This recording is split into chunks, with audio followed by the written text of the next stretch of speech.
So we are already more than 400 people connected. So I think we can start. Nous sommes déjà plus de 400 personnes connectées, donc nous pouvons commencer. Je suis Elisa Desbordes et je suis la directrice de la Fondation Ecobank. Je vais être votre modératrice pour la session d'aujourd'hui. My name is Elisa Desbordes. I'm the Chief Executive Officer of the Ecobank Foundation, and I will be your moderator for today's webinar. So before we start, some housekeeping rules. So I'm happy to share that we have simultaneous interpretation in both French and English. So to be able to access the interpretation, you have to click on the interpretation icon at the bottom of your screen, and then you select your preferred language.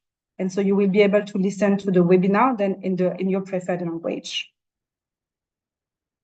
Now, in addition to simultaneous interpretation, I am very excited to share that we have a new feature as well, which is live translation.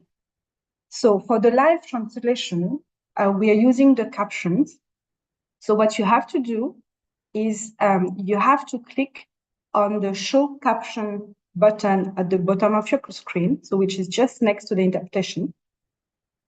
You click on the little arrow, you enable the translation option, and then you can choose the language you would like to see the caption. And you have a long list of languages. So you have obviously French and English, but you also have Portuguese, you have Spanish, you have Arabic, you have, anyway, a long list of languages. So please do that, and then you will have the possibility to also follow this webinar or read the translation in the subtitles. So I'm going to say that in French as well for our colleagues, please. Donc, avant de commencer, quelques informations pratiques. Nous avons l'interprétation simultanée qui est disponible pour ce webinaire, l'interprétation en français et en anglais. Donc, pour accéder à l'interprétation, vous avez juste besoin de cliquer sur le petit bouton interprétation en bas de votre écran et choisir la langue dans laquelle vous aimeriez suivre les discussions, donc le français ou l'anglais. Maintenant, en plus de ça, nous avons une nouvelle option aujourd'hui qui est la traduction simultanée dans plein d'autres langues à travers les sous-titres. Donc, pour ça, ce que vous devez faire, vous devez cliquer sur le bouton « Afficher les sous-titres », qui est le bouton juste à côté de celui d'interprétation. Vous appuyez sur la petite flèche, donc il y a un menu qui se déroule, vous activez la traduction et vous choisissez la langue de votre sous-titrage. Et vous avez une très longue liste de langues que vous pouvez choisir. Il y a le français, il y a l'anglais, mais il y a aussi l'espagnol, le portugais, l'arabe, le chinois, etc., etc. Donc, comme ça vous permettra d'avoir aussi les sous-titrages dans cette langue-là si vous le souhaitez. All right, so I hope that we now all have selected the language that we would like to follow this discussion. And so let's dive right in. So last year, as many of you might know, we celebrated the 10th anniversary of Ecobank Day. So Ecobank Day is our flagship annual initiative, born not only from a desire to give back to our communities, but also from a profound vision to impact and transform the lives in the 33 countries in which we operate on the continent. When we celebrated this anniversary, we also launched a 3-year campaign, Transforming Africa Through Education, in partnership with the Global Partnership for Education. And last year, our theme was Excel with Digital Skills, and we could equip 10,000 African children with digital skills last year. So thank you to all of you who have contributed to such a success. Un grand merci à toutes celles et à tous ceux qui se sont mobilisés et qui ont pu contribuer à un tel succès. 2024 a été déclarée par l'Union africaine année de l'éducation, avec pour terme éduquer et former l'Afrique pour le XXIe siècle. Et un des sous-thèmes qui a été apporté par l'Union africaine porte sur l'amélioration de l'apprentissage fondamental, inclusif, qualitatif et pertinent grâce à la technologie. C'est dans ce cadre que nous vous proposons le webinaire d'aujourd'hui, durant lequel nous donnerons la parole à des expertes et à des experts qui vont discuter et démontrer comment est-ce que la technologie, et en particulier l'intelligence artificielle, sont utilisées dans l'éducation et l'éducation de base, non seulement comme un outil pour faciliter l'apprentissage, mais également, et c'est peut-être le plus important comme nous le verrons tout à l'heure, comme un outil pour créer et développer du matériel pédagogique adapté à l'enfant où qu'il se trouve dans le monde. Nous voulons que ce webinaire, l'IA en classe, qu'est-ce que cela signifie pour nos enfants, soit le plus interactif possible. Et nous voulons aussi être sûrs que nous discutions des points qui vous intéressent. Et c'est pour ça que vous aurez l'opportunité, à travers 2 sondages, de choisir, de voter pour les prochaines questions que vous aimeriez que les panélistes répondent. Donc, à la fin des échanges, vous aurez également l'opportunité de poser des questions aux intervenantes et aux intervenants en les écrivant dans la boîte à questions. Donc, nous y reviendrons tout à l'heure. Et enfin, si vous souhaitez continuer la conversation sur les réseaux sociaux, je vous invite à utiliser les hashtags EcoBank Day et hashtag Journée EcoBank. Maintenant, sans plus tarder, nous aimerions vous présenter la vidéo de Monsieur Jérémy Awori, directeur général du groupe EcoBank, qui ne peut malheureusement pas être avec nous aujourd'hui, mais qui a voulu vous partager ce mot d'ouverture. Merci. Ladies and gentlemen, partners, good morning and good day. It's an immense pleasure to open the 11th edition of EcoBank Day, our annual initiative born not only from a desire to give back to our communities, but also from a vision to impact and transform the lives of our communities in which we operate. Thank you for joining us today on this webinar. As we gather virtually, I'm deeply grateful to our communities and for the dedication of EcoBankers across our 33 affiliates. This is the second year of our 3-year Transforming Africa Through Education campaign, driven by our EcoBank Foundation. We're proud of what we have achieved in the first year of this campaign, as we provided more than 10,000 African children with digital literacy training. Building on this success, it is our collective responsibility to continue equipping our children with the education they need to succeed in the jobs of tomorrow. In the world of rapid transformation in which we live, driven by digital innovation, artificial intelligence is not just a buzzword. It's a critical tool that will revolutionize how we do business and how we educate our children. AI is not something to fear, but an opportunity we must embrace. At EcoBank, we believe in the power of AI and new technologies to transform education and build a more inclusive future for all. The choice of the theme of our campaign this year reflects the potential of AI to transform education, making it more tailored, accessible, and effective than ever before. Igniting learning through AI can mean, on the one hand, that though AI students can learn at their own pace, the AI-powered online platforms can democratize learning, making high-quality resources accessible to students from all walks of life, breaking down the language barriers. On the other hand, AI can act as a virtual assistant for teachers, taking over administrative tasks, analyzing student performance, and helping to create engaging lesson plans, allowing educators to focus on what they do best, inspiring and guiding our youth. And the list can go on. In today's webinar, you will get a great opportunity to learn more about the power of AI in the classroom in Africa. I want to thank our speakers for taking their time to share their knowledge and experience with us. I extend my gratitude to our partners, Global Partnership for Education, for their valuable support in putting this webinar together alongside our EcoBank Foundation. Once again, thank you for joining us this morning. I hope you'll enjoy the conversation, and happy EcoBank Day.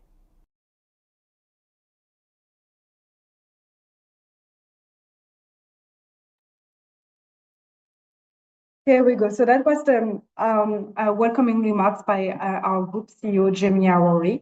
And I would like to thank him for this message. And I also would like to thank him for also setting up the tone of this webinar. Because AI and new technology are indeed very critical to education. And that's what we're now going to be discussing with our panel.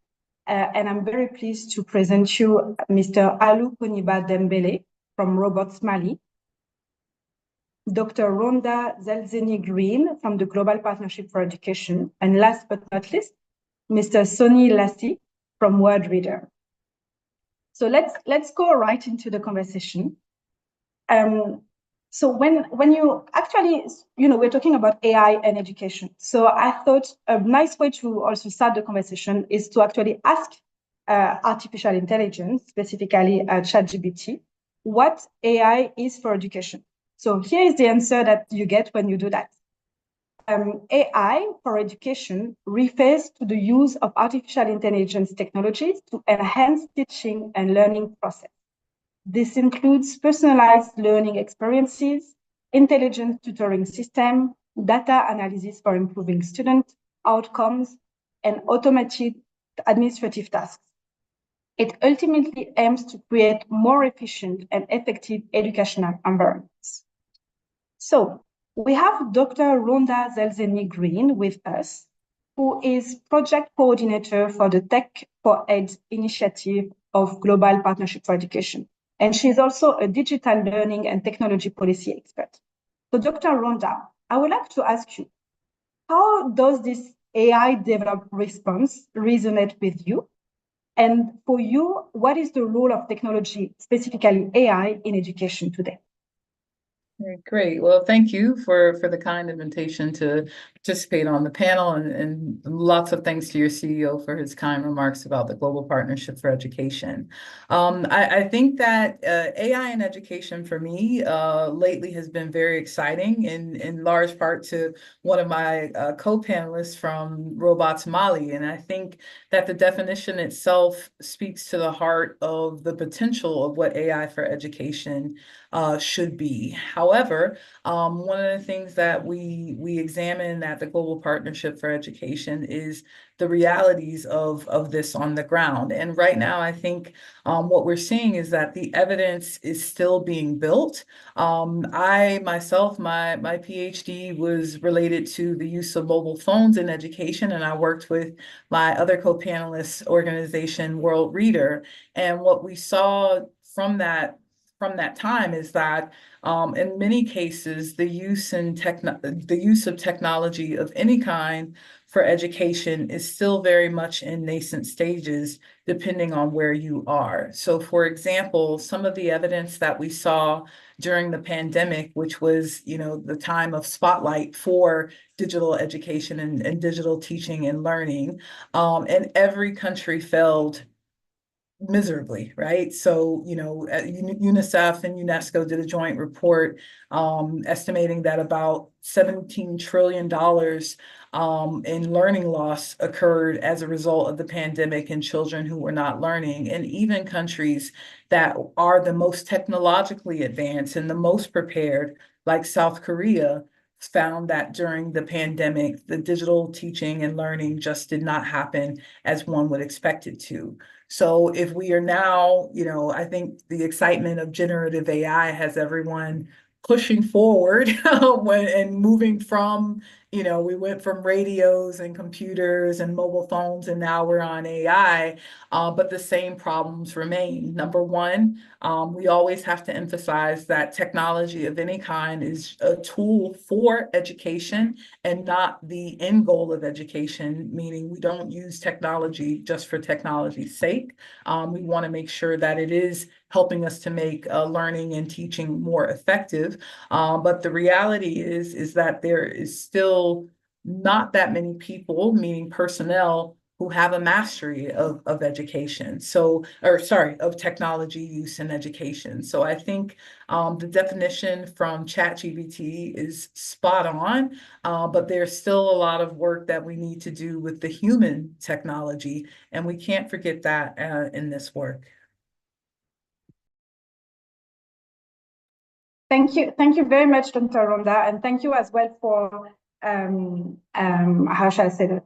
Maybe mitigating as well a bit like the excitement around AI, and I think a critical point that you raised as well is that technology should be for education, like a tool for education, and not just the end goal on its own. So that I think that's something that is, and that's how that we is position it at GPE yeah, as well, for education. So maybe with this in mind, let me actually go to Mr. Dembélé, to Alou, and I'm just going to switch into French to ask him the question. Donc, Alou, vous êtes ingénieur et enseignant-chercheur à Robot Mali. Et Robots Mali, c'est une start-up justement qui utilise l'IA et la technologie pour produire des histoires qui reflètent la culture des Maliens ordinaires. Donc, avant de vous demander, peut-être pour vous, quel est le rôle de l'IA dans l'éducation et comment Robot Mali a pu utiliser l'IA dans l'éducation, j'aimerais savoir, puisque vous êtes un ingénieur et puisque vous avez aussi cette expertise, est-ce que vous pourriez peut-être déjà nous expliquer ce qu'est l'IA et pourquoi est-ce qu'elle tient cette place grandissante dans nos vies et dans l'éducation? D'accord, merci beaucoup Elisa pour cette question et merci beaucoup à Ecobank d'avoir organisé cette journée qui est très importante en matière de l'éducation. Donc, avant d'expliquer d'abord c'est quoi l'IA, c'est quoi le rôle de l'IA dans l'éducation, donc je vais d'abord passer par expliquer c'est quoi l'IA d'abord. Donc, l'intelligence artificielle, ça désigne les capacités d'une machine. Donc, quand on parle de machine, c'est les ordinateurs que nous utilisons, donc à imiter certaines fonctions cognitives humaines. Donc, que ce soit la résolution des problèmes, que ce soit la reconnaissance des schémas ou la prise de décision. Donc, c'est ça. Donc, l'IA, elle utilise des algorithmes, ce sont des cheminements complexes pour la reconnaissance des schémas, qui a des algorithmes complexes et l'analyse des grandes quantités de données. Donc, des données, ça c'est très important aussi pour apprendre à quoi la machine, donc à accomplir des tâches de manière autonome. Donc, souvent plus rapidement et plus de précision que les humains. Donc, cette IA dont je viens de définir occupe une place de plus en plus très importante dans nos vies, car elle permet d'améliorer l'efficacité et d'automatiser des tâches dans presque tous les domaines. Donc, que ce soit, par exemple, dans le domaine de la santé pour diagnostiquer des maladies, que ce soit dans les services financiers pour détecter des fraudes, ou encore que ce soit dans l'industrie pour automatiser la production. Donc, c'est quoi l'importance de l'IA et comment est-ce qu'on peut l'utiliser dans l'éducation? Donc, dans le domaine de l'éducation, l'IA est souvent perçue comme un outil pour personnaliser l'apprentissage en adaptant des leçons ou des exercices aux besoins des élèves ou des étudiants. Donc, ou encore pour automatiser des tâches comme des corrections des devoirs ou des copies. Voilà. Donc, chez nous au Mali, donc, nous utilisons l'IA tout en priorisant toujours l'interaction humaine. Donc, l'interaction humaine qui est très importante en matière d'éducation. Donc, notre position, c'est de renforcer les capacités des acteurs de l'éducation. Quand je parle de l'acteur de l'éducation, il s'agit des éducateurs, que ce soit des enseignants, des écrivains ou des développeurs de contenu pédagogique ou encore des personnes simplement intéressées par la promotion des langues, qui est très important dans l'éducation, et des cultures, donc surtout quand il s'agit des langues locales ou des cultures locales. Donc, notre travail maintenant consiste à fournir des outils et des ressources maintenant qui permettent à ces acteurs de bien mener leur mission.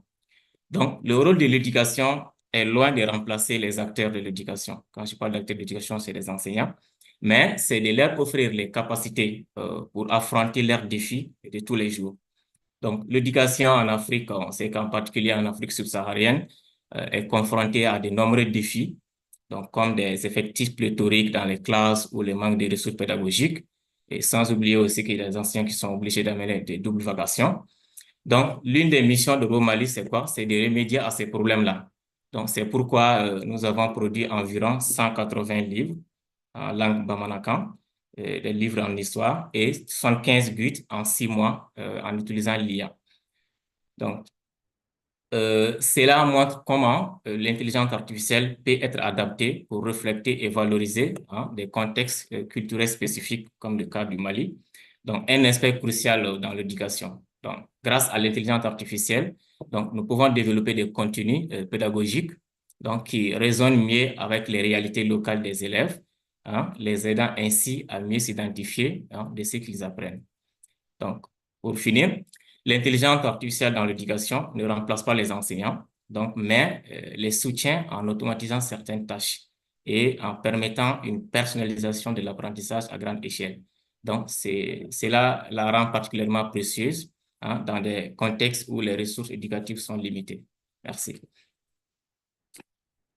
Thank you very much, Alu. Thank you for those remarks. You have touched on a lot of different aspects. I think that's great. I think for me there are a few elements that I would like to emphasize or to shed light on in your remarks. Is that AI is, again, as Dr. Ronda was saying, AI is a tool to reinforce our own capacities as well. And the idea is not for AI to replace anyone. So it might also come as well in some of the questions that we will get later on from the audience. But thank you for that. I will, before moving to Sony, I would like to remind the audience, because I can see some comments coming up via the chat, that we have interpretation. So please do just click on the icon, the interpretation icon. So at the bottom of your screen, you have a button called interpretation with a little globe. Click on it and select the language that you would like to like English or French, so that you can listen to this conversation in English or French. Thank you very much. So, Sony, you are a director of product at WordReader. Literacy and access to relevant books are critical to education, as we know, and WordReader's mission is actually to get children reading at least 25 educational books a year, which is, I think, a very noble cause. But to do so, and also because, as Alu was saying, in some environments, access to books might also be a challenge. So to do so, you're using, or the use of technology has been central to the approach of WordReader. So what is now AI actually bringing to your work, and how is it maybe changing your approach? Thank you. Right. Thank you very much, Elisa. And I'd like to thank EcoBank as well, and echo my excellent co-panelists also in thanking everyone for being here and being able to participate in this session. So the words that Dr. Ronda and Alu have both said are they strike very, very deeply, and they're very, very excellent in that there has to be a human in the loop always. And at WorldReader, our mission is to get children reading books. They're not doing something to take them away from literacy. We want to bring them closer to it. So for us, AI is a tool to help both the child and the parents come together in that early grade section where children and parents are reading together. But our first slice of the use of AI at WorldReader is looking at how can we create activities that are centered around a story that might make reading a little bit more fun for the parent to bring to the child. As a parent reads with a child, sometimes they might want to interact with the child and create a small game or a small bit of extra story, but sometimes parents are intimidated by this. It takes creativity to read with a child sometimes, especially if a parent might be a bit intimidated by reading. So we are considering the use of AI as creating these activities on the fly for specific stories. Now, to the point of my excellent colleagues, why there has to be a human in the loop, I'll give you a very good example. We have activities for stories that a parent may interact with a child with before reading and after reading a story. And if we think of AI creating these activities, that's wonderful. It might create excellent, many different varied activities. But we found in some of our proofs of concept testing that AI created activities for pre-reading activities was actually giving away some of the plot of the story or some of the juicy bits of the story that later a child might discover on their own. So we quickly realized that in the quality control cycle of this, we had to have a human in the loop, building specific guardrails for the AI in this specific context. So in the development of these tools, how we use AI in the stages of engineering before it becomes an actual product, there has to be a human in the loop. And I think all of us in technology are realizing that very quickly. And so we're very aware of that. And I thank everyone. Of course, I see questions coming across the board. I know all of us want to interact and answer many of these questions. Hopefully what we're saying will bleed over into that. So thank you. Thank you very much, Sonny, and I really like actually how the three of you, without how should I say that? Without agreeing before the webinar in terms of what messages you want to push forward, but how you also like showing that yes, AI is an amazing tool with a lot of possibility, but that at the end of the day, the human being and our own understanding remains central to the success actually of AI. And so for AI to reach its full potential in education, the human being like us, all of us remain very much central in that. So I think it's very interesting. There are indeed a lot of questions coming in through the chat, and I'm sure there are some questions that are already being answered to. We will also have the opportunity to go back to them in the chat discussion. But now, as we're kind of moving to the next phase of the conversation, it's also time for our participants connected online to kind of decide what they would like to discuss next. So to everyone connected online, you will now see on your screen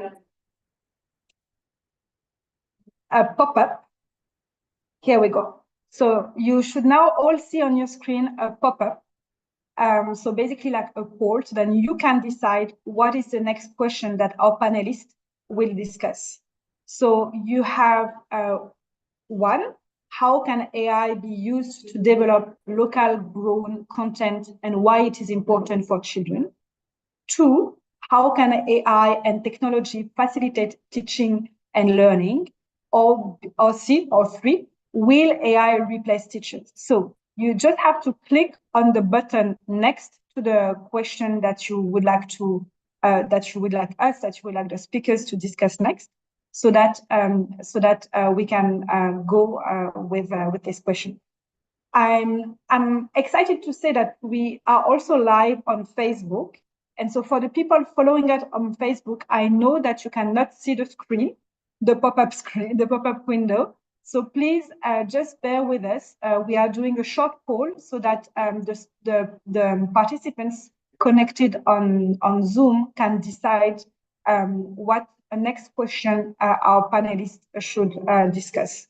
So there are a couple of more seconds to do so. So please do that. And I'm just going to switch in French as well to ensure that everyone understands.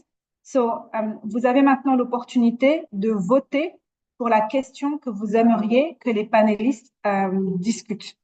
Donc, il y a trois options. Première option, comment l'IA peut-elle être utilisée pour développer des contenus locaux et pourquoi est-ce important pour les enfants? Deux, comment l'IA et la technologie peuvent-elles faciliter l'enseignement et l'apprentissage? Et 3, l'IA remplacera-t-elle les enseignants? Pour voter, vous avez juste besoin de cliquer sur le petit rond, le petit bouton à côté de l'option que vous préférez et votre vote sera pris en compte. Pour les personnes qui sont connectées par Facebook, parce que ce webinaire est aussi diffusé en live sur Facebook, je sais que vous ne pouvez malheureusement pas voir la fenêtre qui est apparue sur l'écran. Donc, juste merci de bien vouloir patienter encore quelques secondes pendant que les personnes connectées sur Zoom votent pour leur option préférée. So please vote on the pop-up window, not on the chat, because your vote is not going to be taken into account. Just click A, B, or C so that we can have the panelists discuss the next question. I apologize. So yeah, so it's I know those are all very interesting topic, and it might be a bit difficult to choose, but we do have to make a decision. So please do vote. And in a few more seconds, we will see the result, and that's what the panelists will be discussing. So you just have about another 10-15 seconds to go, and then the poll will be over. So please do vote, and that's what we will discuss. But and again, at the end of the webinar, you will, or at the end of the discussion, I should say, we're going to have also a Q&A session. So if you have also any specific questions that you would like to address to the panelists, that will be the time to do so. Donc, à la fin du webinaire, nous aurons également une session de questions-réponses avec les panélistes. Donc, si vous voulez poser une question spécifique à ceci, on pourra le faire à ce moment-là. Okay, so you should now be able to see the results on your screen. So we have a majority for question B. So question B being how can AI and technology facilitate teaching and learning? And I think it's a good question. You have started to touch upon it a bit, but it would be nice to maybe go back to that in more details. And let's start maybe with Alou. Donc, je pense qu'on peut commencer avec vous et peut-être si vous pouvez expliquer un peu plus comment est-ce que vous avez justement utilisé l'IA dans l'apprentissage et dans l'éducation et quels sont les résultats peut-être que vous voyez aussi également, parce que vous avez dit que vous aviez développé du contenu grâce à l'IA en langue locale, mais quels sont les résultats déjà que vous voyez peut-être, puisque je sais que vous êtes également un enseignant. Merci. D'accord, merci beaucoup pour la question. Je pense que les participants ont choisi une très bonne question. Donc, c'est comment est-ce qu'on peut utiliser l'IA dans l'éducation. Donc, l'IA déjà et la technologie jouent un rôle très important dans l'éducation. Donc, parce que il facilite ce qu'on appelle une sorte d'intégration. Donc, et il faut savoir que l'une des forces de l'intelligence artificielle dans l'éducation, comme je l'ai déjà mentionné depuis ma première intervention, c'est de renforcer les capacités des acteurs de l'éducation.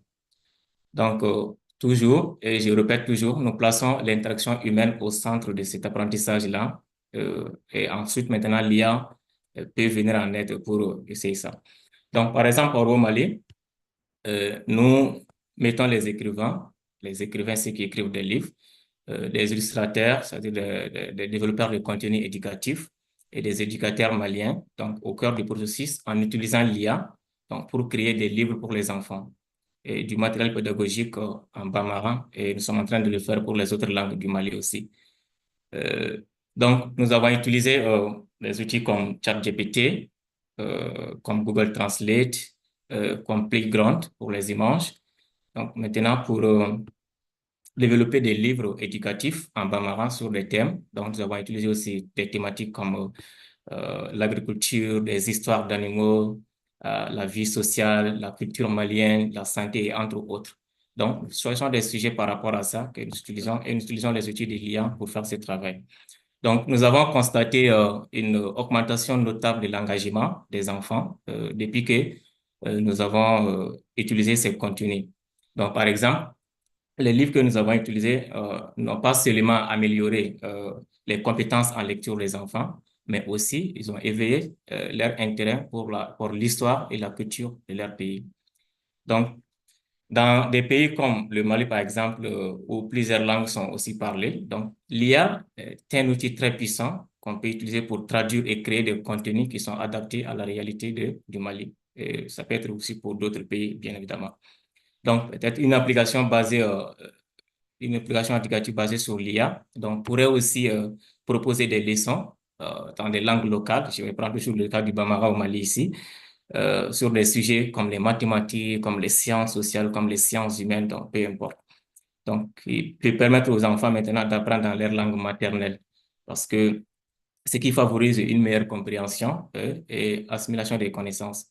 Donc, parce que l'apprentissage dans la langue maternelle a montré des bénéfices cognitifs chez les jeunes enfants, qui est très important. Donc, l'utilisation de l'IA pour développer des contenus locaux, c'est essentiel pour offrir aux enfants une expérience d'apprentissage très riche, donc pertinente et engageante, tout en valorisant leur identité culturelle. Merci. Merci beaucoup, Alou. Merci pour ce témoignage et merci aussi d'avoir partagé plus en détail donc le travail de Robots Mali et comment Robots Mali s'est servi de l'IA pour développer donc ce contenu pédagogique. Donc juste peut-être puisqu'on avait eu l'occasion d'échanger vous et moi avant ce webinaire, mais juste aussi peut-être pour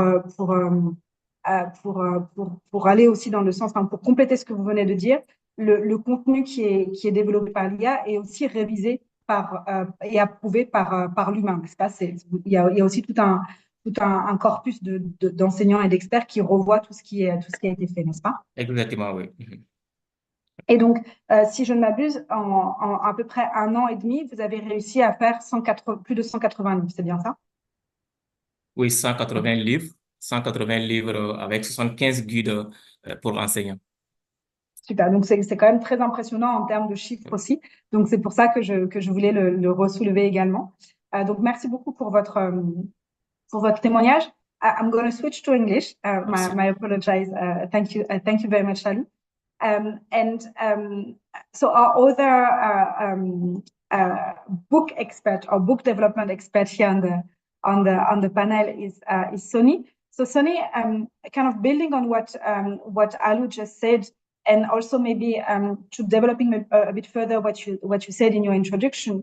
How are you actually using AI and also like technology to kind of also push and promote your books and the development of your books? Thank you. Right. Thank you very much. And thank you, Alou. The use of AI in facilitating teaching, similar to what I was hinting at before, is that the first stages that we see where AI can best be used and still keeping this human in the loop. And let's take this in the context of a classroom with a teacher and a simple book.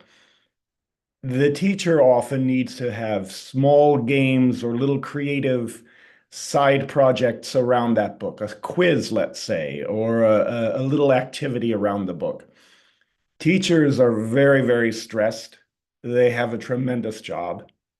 And sometimes that creativity, that little spark, it sometimes is not right there. And AI can be used to help create that little spark, help give that spark for an activity that they might not have in mind, or maybe an activity that might have been repeated before and they want to make it slightly different. AI as an augment to the teacher's already set schedule, already set lesson plan is already wonderful. And right there, the human is built in the loop. In that case, AI is just simply serving as, oh, okay, this can help me think of a new activity around this book, around this particular subject. And then we move on. That's one very, very relevant case right now. Another case, how AI can be used in facilitating teaching, is the case where these stressed teachers, these teachers might have, all of a sudden, their classroom has expanded. It could be a case where a refugee population has moved in a very short period of time. An emergency has happened. There could be everything from, a pandemic or a teacher's strike or whatnot. Classes are going to be undergoing lots and lots of pressure. So there, we can easily imagine, all of us, a case where a classroom of 50 learners could overnight expand to 100 learners in a crisis situation. AI will have to be used to help augment that teacher and keep the learning going.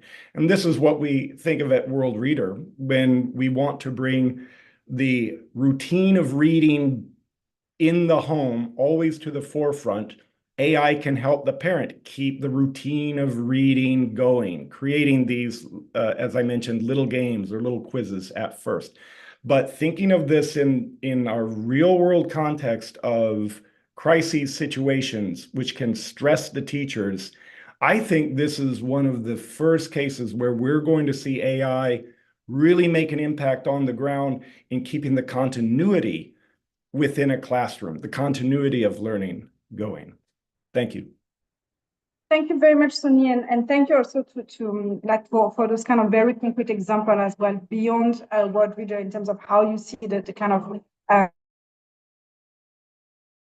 how we can lever on AI, and you probably see as well all the kind of hearts and applause and all of that we receive through as well, like from the participants, very much as well, showing that people do agree and do appreciate as well what you are saying. So maybe Dr. Rhonda, as the coordinator as well of the Tech for Ed, so Technology for Education initiative at a Global Partnership for Education, what's also like for you your kind of your view on how technology can facilitate learning and teaching?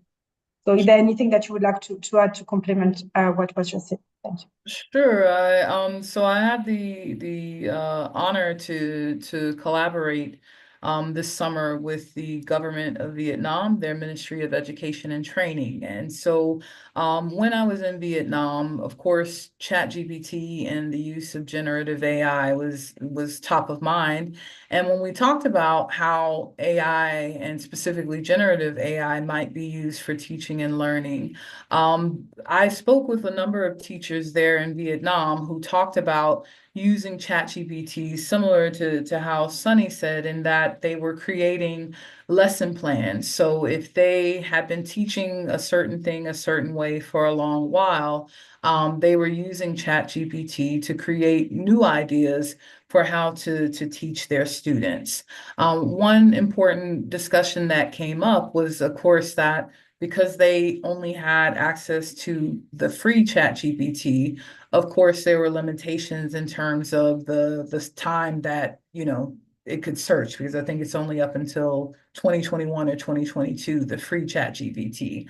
And so what we saw with that was, resources continue to be a challenge. And I just want to acknowledge, several of the people who have asked questions about, the resources, how do you make use of this in sub-Saharan Africa? And I think that is one thing to bear in mind, that the absolute best AI tools do have a cost to them, but then others are free, or free in the sense that you are the product. So my colleague at Robots Mali mentioned using Google Translate, which, if everyone does not know, Google Translate is a form of AI. So that is AI usage in action. And then going back to the idea of what potentially can be done in teaching and learning, I think people also have to change the notion of this, because several of the questions that have been asked today in the chat focus on, okay, are children going to learn if they can just use AI to get the answers? And I think this goes to reimagining the role of teachers.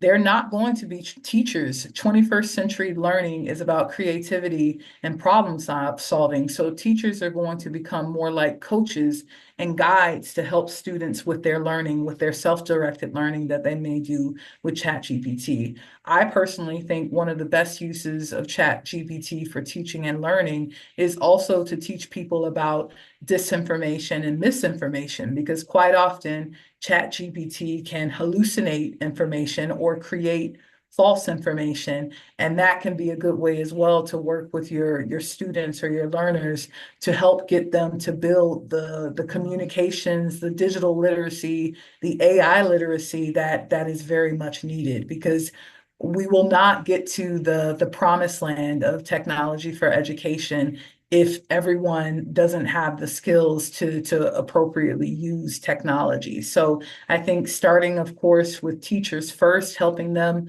be the skills driving leaders will help significantly here. And yes, using AI for teaching and learning in creative ways, because if we're doing unidirectional communication, the Victorian style of education, that is incongruent with AI in education and the multiplicity of options that it opens up.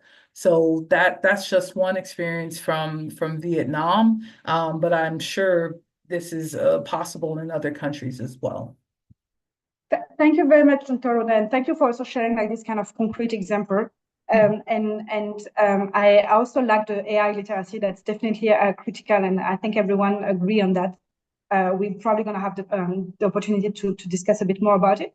But let's go to the next question, please. So Achille, so this next question will again be a poll. So you should also see on your screen coming up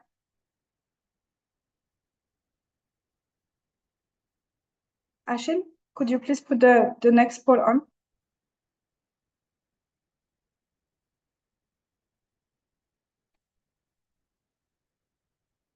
All right, there might be some technology issue here because, I mean, we've been talking a lot about AI and technology, but we also know that technology has its own challenges. All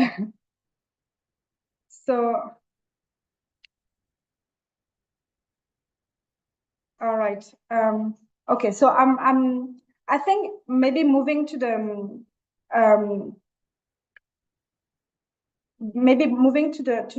next one. You can't see the questions in there, right? Yes, question 2 is up.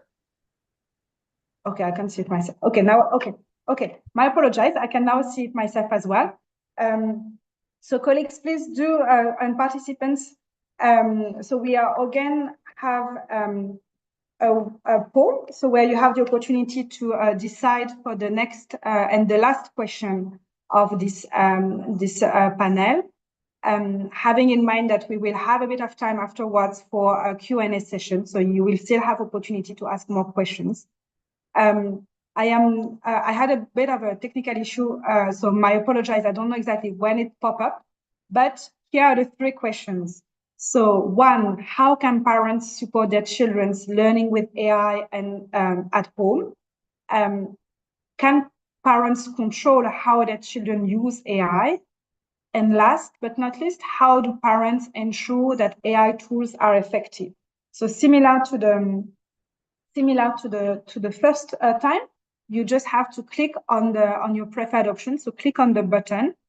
Don't put your preferred question on the chat because it's not going to be taken into account. So click directly on your screen, please. Donc, vous avez maintenant l'opportunité d'orienter la dernière question à laquelle les panélistes vont répondre, sachant qu'après, on aura une petite session de questions-réponses. 3 questions sont proposées. Comment les parents peuvent-ils soutenir l'apprentissage de leurs enfants avec l'IA à la maison? Les parents peuvent-ils contrôler la manière dont leurs enfants utilisent l'IA? Et comment les parents peuvent-ils s'assurer que les outils d'IA sont efficaces? Donc, vous avez juste à cliquer sur le bouton, donc le petit cercle à côté de votre option préférée. Je vous rappelle qu'il faut cliquer sur l'écran. Les questions, les réponses, enfin la sélection à travers le chat box n'est malheureusement pas prise en compte. So please do use the screen and click on the button next to on the little circle next to the question, so we can take your vote into account. That will be the last question of the panel discussion, and then we will move to the Q&A. And as you will see, so this, as you can see, so this question is also a lot about parents and children, because we are pretty sure that that's something that is of interest for all of us. And it's also going to be building on what the panelists obviously have just been shared with us. So just click on your preferred question, and you just have a few more seconds, and soon we're going to be seeing the results of the poll on the screen. So so there are three options. How can parents support their children's learning with AI? Can parents control their children's use of AI? And how do parents ensure that AI tools are effective? And it seems that the preferred question is question A. So how can parents support their children's learning with AI at home? And I think it's a very good question. It's and the reason why I'm now thinking to go first to Sonny is because he's also been the one is in previous intervention reminding or sharing how AI can be used as this tool to kind of also connect the children and the parents and help parents or teachers to be maybe like more creative. So Sonny, the floor is yours. So how can parents support their children's learning with AI at home? Right. Thank you, Elisa.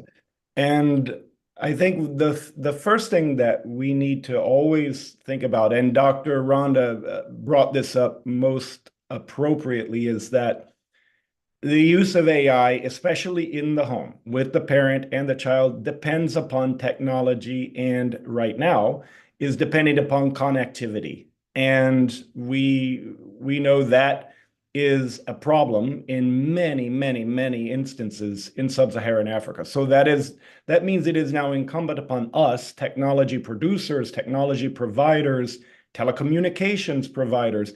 It is incumbent upon us to help bridge that gap and make this as lightweight and as easy to access. So that is something that those of us in the industry always have on the forefront, because if the parent does not have the ability to connect to it or get to it or have the airtime minutes, etc., then it is a moot point. But let us say that the parent does have the ability and the connectivity.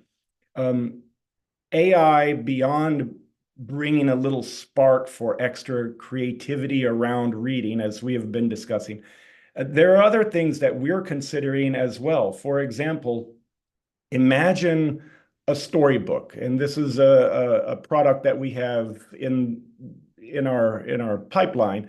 It's not available yet, but imagine a storybook where a parent would like to read to the child, but the parent might not exactly know how to read the entire book. This happens. But having a parent read that book in their mother tongue, in the parent's voice, with the parent's particular intonation, the parent's particular way of reading, could be a game changer. It could be transformational. So what if a parent were able to just speak into a mobile device a few cues, a few phrases? This then could be used by AI to create a structure that could be used to turn that text in the book that was already created, that text to speech in the parent's voice. It's an interesting idea. It's something that could have efficacy. And this is sort of a passive way that the parent is using AI. But as Dr. Rhonda had said, this is a way translating and a way to take these particular linguistic objects from a parent's voice is something that is readily available and something so pertinent to use of AI. And also, this is a way in which a parent can be actually reading a story or creating a story in their voice. And again, as Alu has said, the creation of stories in mother tongue is so important. This is a way that a parent could actually be, let us say, reading a book to the child. And so this is sort of one of the ways in which AI can be used by the parent, maybe with the parent not really knowing it, or just the parent, interacting with it in the beginning and then AI taking it from there in a book that is already created by an author. But who knows? It might even be, as Alu's excellent project has, maybe it could be an AI-generated book as well. But thinking of it, how is the parent a piece of that? That's something that we're considering. Thank you, Sonny. And who knows indeed, but yeah, I mean, I think it's important. I like how you say that you are kind of considering and having the parents or the place of the parents is part of your own thinking, as you're also like designing new projects for promoting reading. I think it's very personally, I think it's very interesting and very fascinating. Anyway, very interesting to look at all the kind of possibilities. But maybe Dr. Rhonda, also based on your own experience and like your own research and as Sonny also started his response, the use of AI at home obviously depends on the technology and the connectivity. Would you also maybe mind elaborating a bit more about, based on the kind of technology that we have, like what can parents don't do in your own experience? Thank you. Sure, thank you. So I've been working in digital education for about 14 years, but the majority of those years I was not a parent, and I now have about almost 6 years of experience being a parent to my wonderful daughter. And one of the things that strikes me, particularly, I see several questions that have been submitted by participants for this webinar that are talking about the dangers of AI in education or using AI. But if you replace AI with music, TV, mobile phone, computer, it is the same questions that are coming up each and every time. And so when I think about what I do as someone who studies this field, what I do with my own daughter, I talk with her about it. So when we sit down, if she is using something that has an AI tool or any kind of digital tool, I help talk to her about it. I help explain to her some of the things she should and should not do, why she should do that or why she should not do that. And I think that this kind of digital citizenship and digital awareness is something that is missing in curricula. So with a lot of the GPE partner countries, there's a great deal of focus on the tools that one might use or the technologies and what people have or do not have. But at the end of the day, whatever you have or don't have, you also have to know how to use appropriately. I am no AI expert. Like I am just, I have 1 year experience now research with this, and some of the work that I do with other organizations include things about the abuses of AI. So when people talk about what are the dangers of AI, there are things like deepfakes. So people can record fake voices, they can generate fake pictures.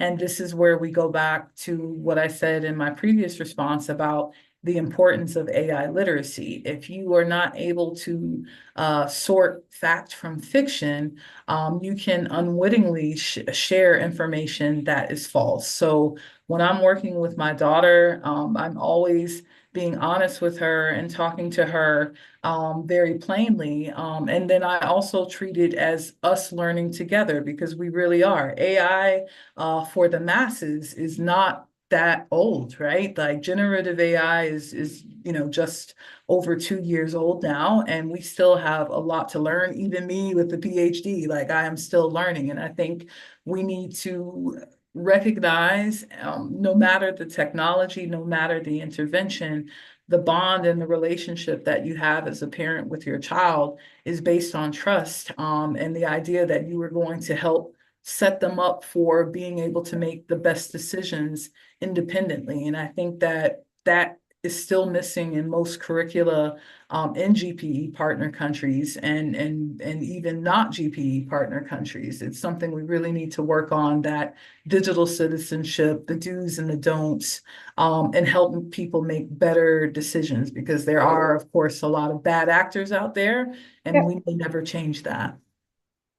No, thank you very much, Dr. Rhonda, and thank you for as well bringing in this perspective. and also this new perspective of being a parent as well. I think it's indeed like quite important. It also kind of gives you the opportunity or maybe pushes you to look maybe at things a bit differently. But Alou, peut-être pour conclure un peu cette discussion autour de... Alors, bien sûr, il y a beaucoup de choses à dire, hein, donc c'est vraiment une conclusion provisoire de cette discussion autour de comment est-ce que les parents peuvent soutenir l'apprentissage des enfants avec l'IA à la maison. La question que j'aimerais vous poser, étant donné que vous avez donc, pour développer, comme vous l'expliquez tout à l'heure, vraiment beaucoup utilisé l'IA pour développer les livres donc en Bambara, donc vous nous avez expliqué comment. Est-ce que dans ce processus, est-ce que vous avez aussi justement pensé aux parents? Et si oui, comment est-ce que vous l'avez fait? Et la deuxième question, c'est est-ce que vous expliquez aussi comment ces livres ont été, enfin, ce contenu a été créé à ce moment-là, plutôt aux enfants et aux parents d'ailleurs, les deux. Merci. Ok, merci beaucoup pour la question. Je pense que Dr. Wanda et Sani ont beaucoup parlé sur la question. C'est l'utilisation de l'IA avec les enfants, c'est une question très, très sensible. Ok, nous interagissons toujours avec les enfants, les parents. Par exemple, lorsque nous avons produit nos livres, nous avons collaboré avec des experts dans le domaine des enseignants. Donc, que ce soit dans le texte que nous générons, que ce soit les images que nous générons, donc nous communiquons d'abord avec les enseignants. Donc, parce qu'il faut reconnaître que le parent aussi, c'est un enseignant à part, hein, en quelque sorte. Donc, nous avons produit les livres comme ça, donc avec toutes les sécurités pour enfants, bien sûr. Donc, après ça, nous avons mené des expériences. Des expériences, c'est quoi? C'est que nous avons approché des familles dans un premier temps. Là, nous avons essayé d'expliquer ce que nous voulons faire et c'est quoi l'objectif. Donc, au début, les parents n'ont pas vraiment posé de problème, donc ils ont adhéré. Donc, on le faisait avec quelques dizaines d'élèves, on va dire quelques familles, là où on donne les livres par catégorie, parce que ça va dépendre de l'âge de l'enfant aussi.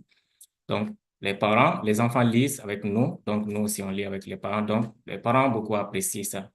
Donc, mais après, nous avons aussi essayé d'approcher des écoles communautaires. Donc là où nous avons fait une grande expérience avec beaucoup d'enfants et c'était toujours pareil. Donc, dans notre processus, il y a toujours la collaboration avec le parent et la collaboration avec l'enfant parce que avec ces outils, c'est très important parce que pour les tout petits, il n'est pas du tout vraiment conseillé quand même de leur laisser euh, tout faire par eux. Il faut toujours l'accompagnement du parent, ce qui est très important parce que le parent joue un grand rôle dans ce processus. Donc, et nous focalisons beaucoup sur ça, qui est très important pour nous. Donc, en conclusion, ce que je peux dire, c'est que euh, dans l'utilisation de l'IA, les parents jouent un rôle très important. Les parents jouent un rôle très important.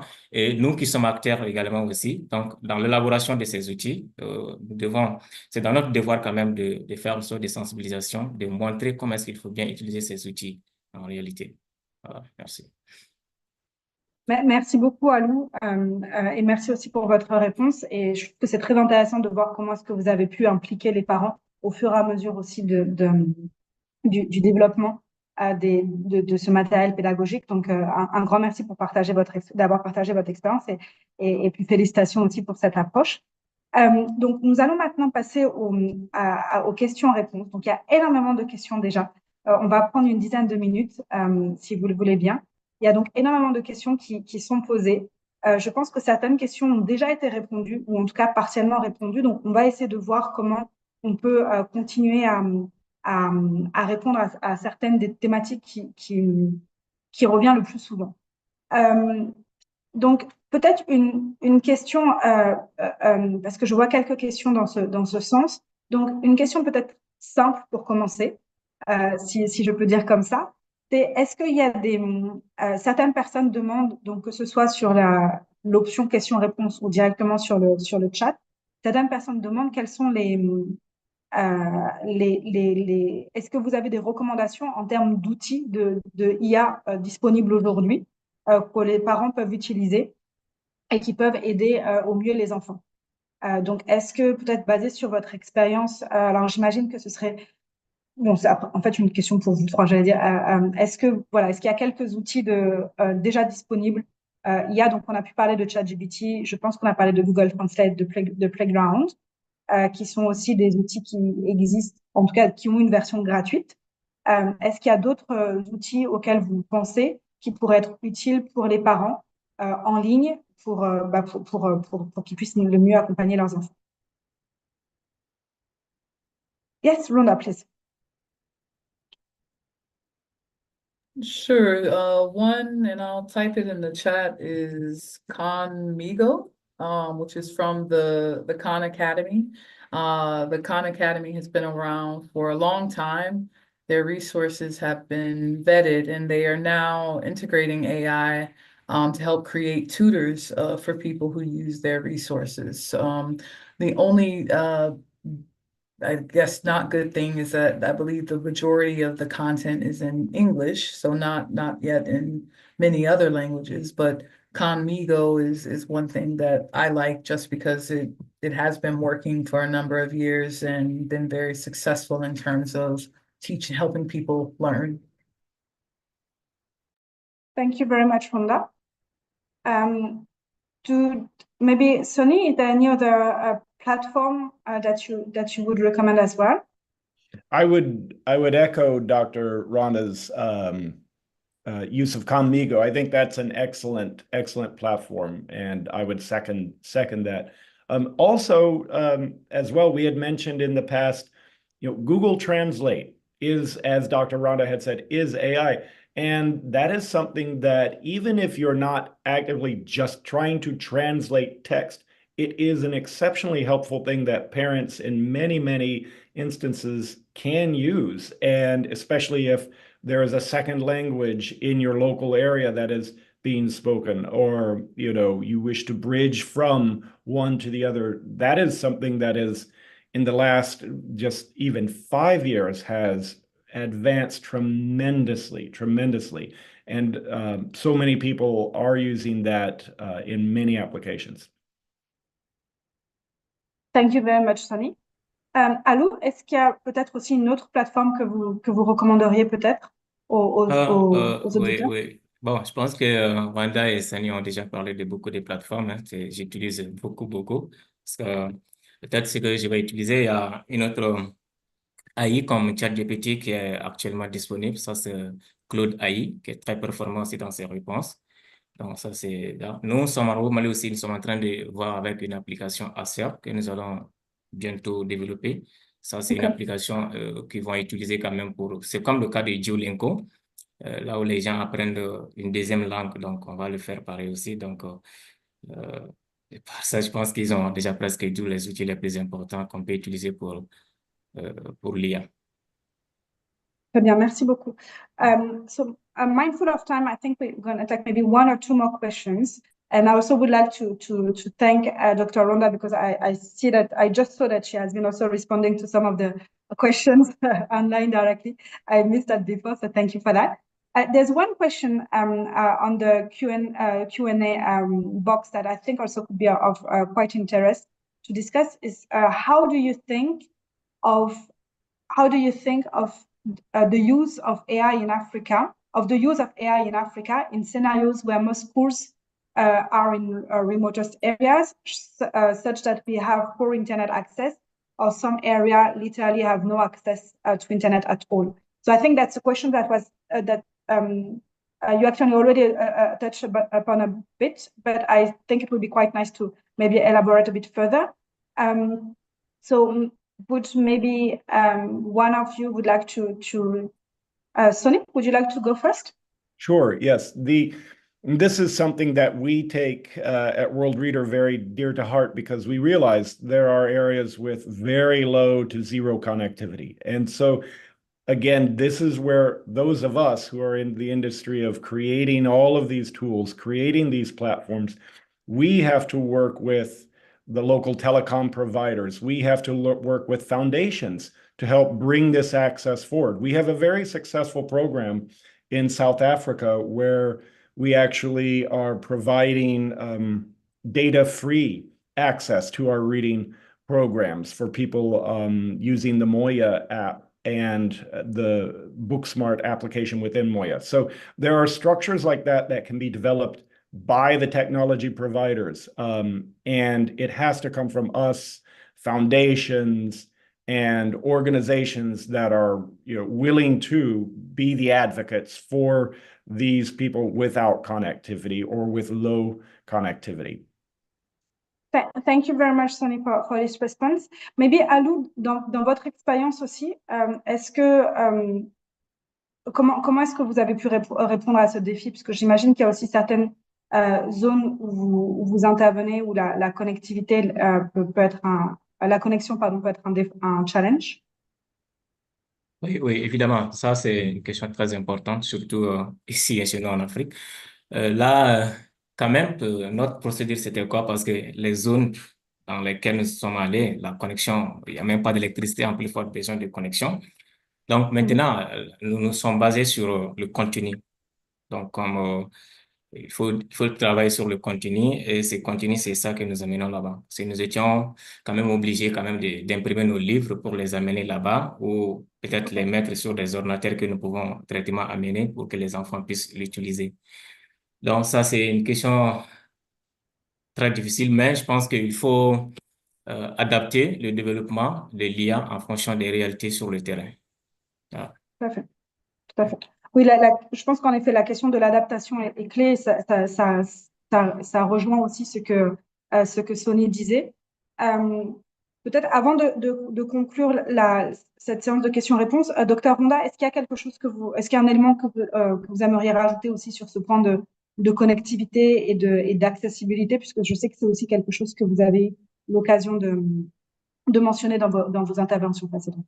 Sure. I mean, I think it's just one of the perennial challenges that we have, and what we recommend at GPE and what I recommend personally is always use the technology that's most appropriate for your location. If AI is not appropriate for your location, use another technology. I don't think that everyone has to use AI, and I think AI itself is still evolving, as many people noted. We don't even know. Even some AI experts have no idea where that will go. So always appropriate technology depending on the context of use. Et je trouve que c'est une très belle manière aussi de clôturer cette séance de questions-réponses. Donc, merci beaucoup pour ça, Dr. Ronda. J'ai vu qu'il y avait beaucoup d'autres commentaires aussi. Il y a beaucoup de commentaires et beaucoup de partage d'expériences aussi sur le chatbox. Donc, un grand merci à vous tous. Beaucoup de points ont été levés. Je pense que la majorité des questions ou des commentaires qui étaient là ont été traités ou discutés par nos panélistes. Donc, j'aimerais vraiment remercier énormément Dr. Ronda, Alou et Sonny pour tout ce partage, pour toutes les réponses que vous avez données qui étaient vraiment très, très honnêtes et très enrichissantes. J'en profite également pour remercier le Partenariat mondial pour l'éducation pour cette collaboration dans le design de ce webinaire. Et donc maintenant, pour conclure, j'aimerais donner la parole à Monsieur Aziz Faye.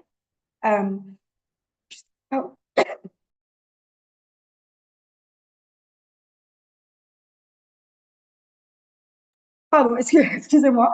Pardon, Aziz. Donc, j'aimerais maintenant donner la parole à notre collègue Aziz Faye, qui est notre group. I'm not sure of your title in French, Aziz. I apologize for that. So, the group head technology. And he will actually share some closing remarks and also opening the discussion of AI in our life. So please, Aziz, you have the floor. Thank you. Thank you very much, Elisa, and thank you for all the panelists for the interesting questions and the answers. I just wanted maybe to just share a story. And I was privileged to be born before technology. And when I was born, there was not even phones. We used to write letters. I did at my time. I wrote letters. Please don't ask me who I was writing letters to. But when we saw mobile phone, when we saw landline, we were amazed. We were amazed as children at that time that we can move from writing letters to pick your phone, dial a number, and within minutes you can talk to someone else that you used to take weeks to write to. And he will take, or she will take, a number of days to respond back to you. So we saw that evolution as children at that time. We also were very privileged to have seen, when we started working, the introduction of computer. And we were also amazed how work has been improved from before computer into offices and after computer into offices. Why am I sharing this story? It's just to say that another evolution has come, and it has a name different from mobile, different from landline. It's just called artificial intelligence. It's another evolution in life, in the humanity, and we should just embrace it like an evolution that is helpful and that will be helpful the same way mobile phone, landline was helpful to humanity. And that's why I said I like telling stories, because it touches and it relates to many of us. And artificial intelligence should be taken the same way mobile and landline have been taken. In the companies, regardless of the companies, it should improve productivity. That is how it should be seen. It is not coming to replace people's job. No, it should make people more efficient in dealing with their day-to-day jobs. I've listened to the discussion around the student and their parents. It should evolve. It should help to get children to understand faster, so they can even accumulate more. The teacher should be using it to even give more duties to the children, so it makes them at that young age ready for their world, because they are living in a world that is driven by artificial intelligence. So that's what I want to share, Eliza, and to also give assurance that yes, in as much as it is an evolution, it doesn't have limits, because technology can do anything, but it must be limited. You know, an evolution can only be successful when it is not harming society, when it's not harming humanity. So as long as AI is not harming the society, is not harming the humanity, we should all support it and embrace it. Thank you very much. Thank you very much, Aziz. Thank you very much for the story and for the great insights. And it's also like echoing very much what was discussed during this webinar, as AI being a tool to improve, to facilitate, to make people more efficient, but not as something that will be replacing them. So the human kind of remains central. So I think that's also like a critical point to keep in mind as we are closing this webinar. So I would like to thank all the interpreters. I would like to thank all of you who have been connected to this webinar. I would also like to thank the speakers, the colleagues from the technology part who have also helped us to organize this event, this webinar. AI was also help us actually with the live translation as well, because you could follow it or you could have the caption in different languages thanks to AI. So again, thank you all of you. I wish you a very nice day and a happy EcoBank Day to all of you. Thank you so much. And thank you, Elisa, for the invitation. Thank you. Thank you, everyone. Thank you.